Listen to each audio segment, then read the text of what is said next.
আশা করি ভালো আছেন, সকলে সুস্থ আছেন। আজকে আমি একটা লেখা পড়ে শোনাবো। আমার লেখা, তার নাম হচ্ছে এখন শান্তি ও যুদ্ধ। আসলে টাইটেলটা যেটা এখন শান্তি ও যুদ্ধ দিয়েছি, সেটা আসলে কিছুটা কেন আসলে ধার করা, সত্যি কথা বলতে গেলে ধার করা।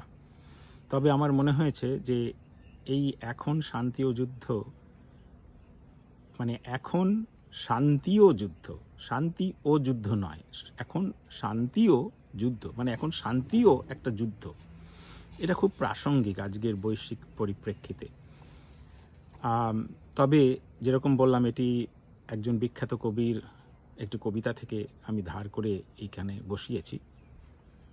তবে সেই প্রসঙ্গে যাওয়ার আগে আমি বলি যে আগামীকাল সোমবার 6ই অক্টোবর, আপনার ওখানে অলরেডি সোমবার পড়ে গেছে, আধুনিক বাংলা সাহিত্যের এক বিশিষ্ট কবি অলোকরঞ্জন দাশগুপ্তর জন্মদিন। তিনি 1933 সালের 6ই অক্টোবর জন্মেছিলেন। তিনি কবি তো ছিলেনই, তাছাড়াও অনুবাদক ছিলেন, একজন বিশিষ্ট চিন্তাবিদও ছিলেন।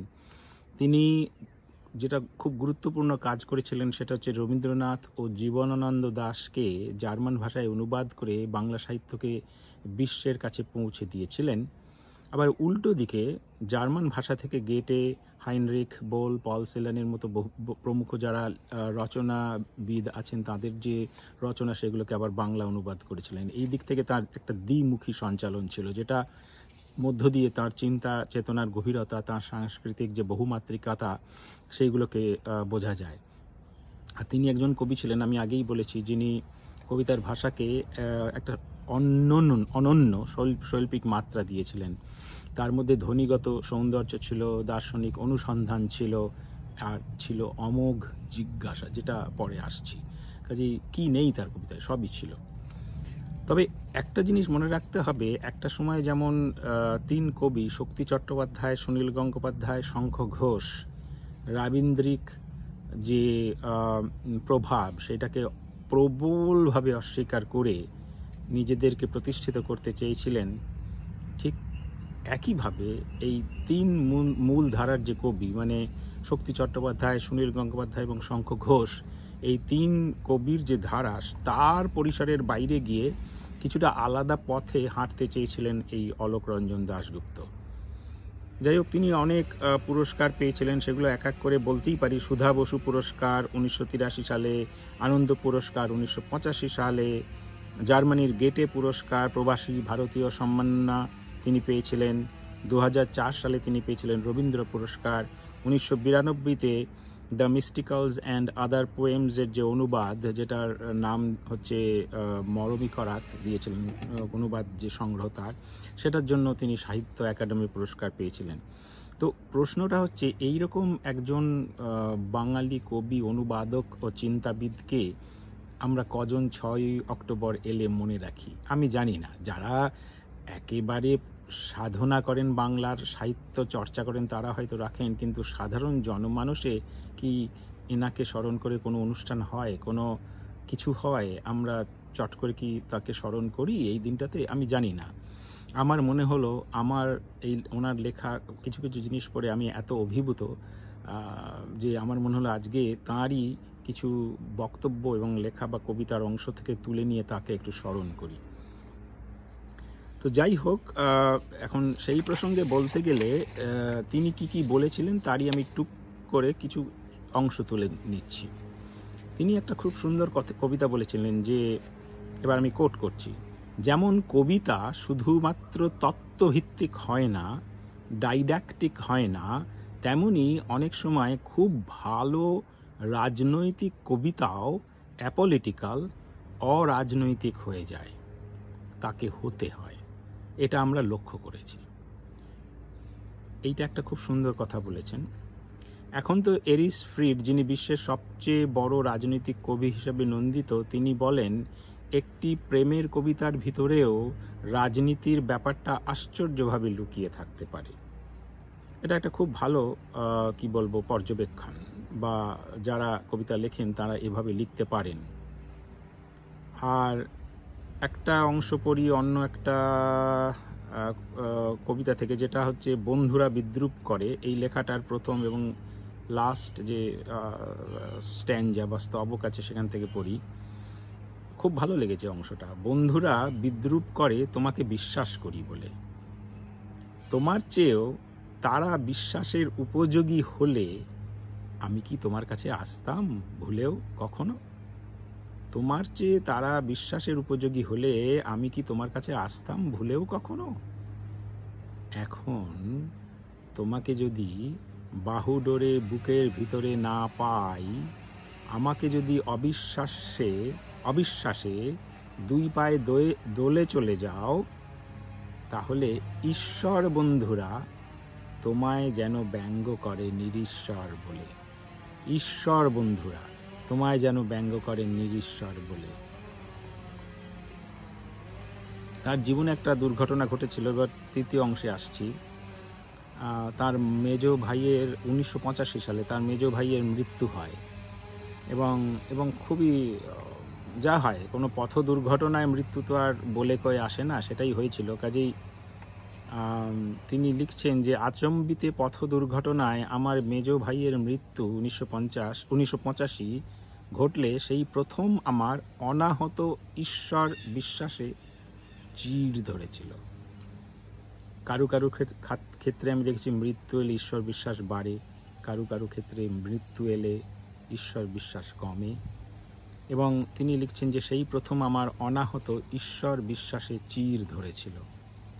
লেখালেখি বন্ধ না হয়ে গেলেও নতুন কোনো কবিতার বই প্রকাশ করার ক্ষেত্রে অপরিসীম কুণ্ঠা আমায় একরকম আড়ষ্ট করে দিয়েছিল বই কি। এই প্রসঙ্গেই আবার তার যে গ্রন্থ ধুনুরি দিয়েছে টঙ্কার, সেখানে আমার মেজ ভাই এই শীর্ষ নামে পর্যায়ী কবিতার 4 নম্বর কবিতাটা তিনি লিখছেন।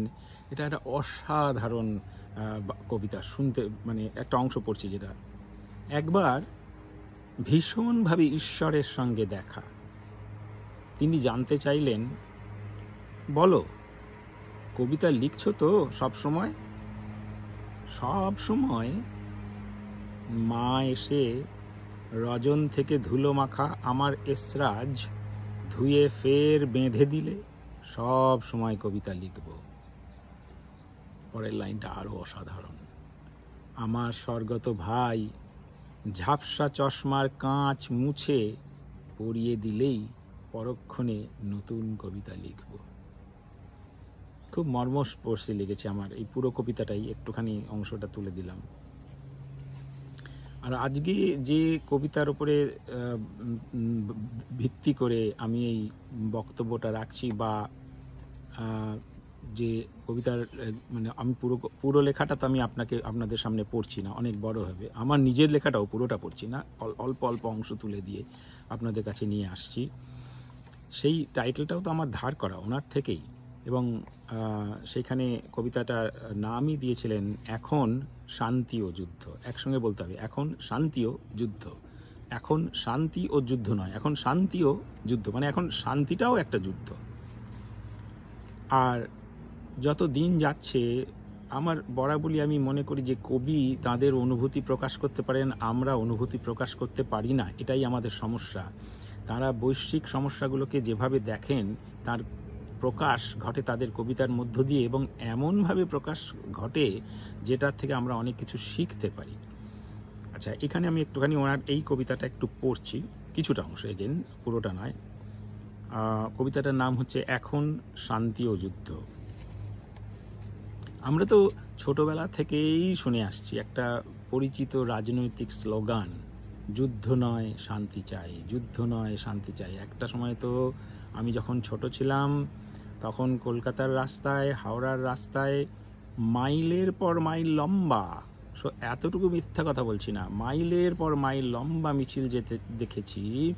তারা একটি রাজনৈতিক দলের পতাকা হাতে নিয়ে তাদের একটা স্লোগানই ছিল, যুদ্ধ নয় শান্তি চাই। আমি যুদ্ধ নয় শান্তি চাই এই স্লোগানটার পক্ষেই, আমি মনে করি যুদ্ধ নয় শান্তি চাই। তো কিন্তু ব্যাপারটা তো অত সহজ নয়, কাজেই এরও একটা ভিন্ন দিক থাকতে পারে। এবং আমার মনে হয়েছে এই যে যুদ্ধ নয় শান্তি চাই এর সমান্তরালে তিনি এই কবিতাটা লিখেছেন এখন শান্তি ও যুদ্ধ, এটা অসম্ভব সুন্দর। কি ধরনের অভিব্যক্তি! আচ্ছা, আমি এবার পড়ি আর কথা না বাড়িয়ে। এখন যুদ্ধ না শান্তি স্পষ্ট করে বুঝতেই পারি না।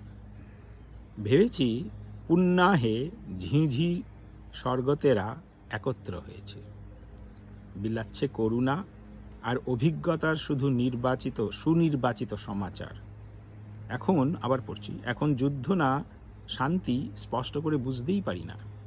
ভেবেছি পুণ্যাহে ঝিঝি স্বর্গতেরা একত্রে হয়েছে, বিলাচ্ছে করুণা আর অভিজ্ঞতার শুধু সুনির্বাচিত সমাচার। সূর্যান্তিকে কিন্তু যেই একটা রশ্মির খুব কাছে ঘেঁষে দাঁড়িয়েছি, দেখি গোধূলি নিলাম করছে তারা, গোধূলি নিলাম করছে তারা। আচ্ছা, আবার একটু ছেড়ে দিয়ে, হেমন্ত না শীত কিছু বোঝা যায় না। আকাশের কালো গহ্বরে হঠাৎ দেখি দু ঋতুর দ্বৈরথ কেমন সুন্দর, অথচ খুব অবান্তর। শীত ও ফাল্গুনী যেমন রূপক নাট্যে লড়ে শেষে অ্যাম্ফি থিয়েটারে পক্ষপাতগ্রস্ত কোনো পরিচালকের মর্জি বুঝে ওকে জিতিয়ে দেয়, সেরকম নয়। এরা শুধু নশ্বর মানুষকে যেন স্থির হয়ে থাকতে দেবে না। সুতরাং অমীমাংসা রেখে দেয়, সেও তো সুন্দর। অমীমাংসা রেখে দেয়, সেও তো সুন্দর। তবুও বিশদ করে বাঁচার এলাকা আমি যদি সংজ্ঞার ভিতর থেকে টেনে আনতে না পারি, তাহলে দারুণ দুর্গতি সেজে। এই ভেবে মাটি ও আকাশ আমার দুদিকে রেখে মাঝখানে দাঁড়িয়ে দেখতে পাই, মেঘ এসে সন্তর্পণে খড়ের পালুই ছুঁতে চায়। খড়ও কিছু বলতে চায়, কিন্তু কিছু বললেই আঘাত দিতে হয়, তাই বড় সংযত রয়েছে স্তূপাকারে। আমরা তো আঘাত দিতে চাই না, সবসময় সংযত হয়ে আছি। এই জায়গাটা খুব ভালো লেগেছে যে তবুও বিশদ করে বাঁচার এলাকা আমি যদি সংজ্ঞার ভিতর দিকে টেনে আনতে না পারি, তাহলে দারুণ দুর্গতি সেজে। এই ভেবে মাটি ও আকাশ আমার দুদিকে রেখে মাঝখানে দাঁড়িয়ে দেখতে পাই, মেঘ এসে সন্তর্পণে খড়ের পালুই ছুঁতে চায়। খড়ও কিছু বলতে চায়, কিন্তু কিছু বললেই আঘাত দিতে হয়, তাই বড় সংযত রয়েছে স্তূপাকারে। এভাবে শান্তিকে বুঝি কখনো অক্ষত রাখা যায়? কি দারুণ বলছেন যে শান্তি আর যুদ্ধ, এর যে একটা পারস্পরিক কি বলবো দ্বন্দ্ব, সেটা এখানে আমার কাছে মনে হচ্ছে ফুটে উঠেছে। শান্তি রাখার জন্য কি যুদ্ধ করব না? আর যুদ্ধ করলে তবেই কি শান্তি পাওয়া যাবে, আনা যাবে? আমি জানি না আপনাদের কি মনে হচ্ছে। আমার এরকম ধরনের একটা দ্বন্দ্বের মধ্যে আমি পড়েছি এই কবিতাটা শুনে। আর শেষের লাইনটা হচ্ছে, যুদ্ধ ঠিক শেষ হয়নি, অথবা এখন শান্তি শেষ।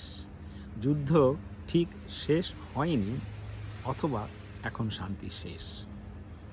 যাই হোক, আমার মনে হয় যে 6ই অক্টোবর আমাদের প্রত্যেক বাঙালি স্মরণ করা উচিত এই অলোক রঞ্জন দাশগুপ্তর যে অসম্ভব সুন্দর রচনা, কবিতা। তিনি তো চিন্তাবিদ ছিলেন,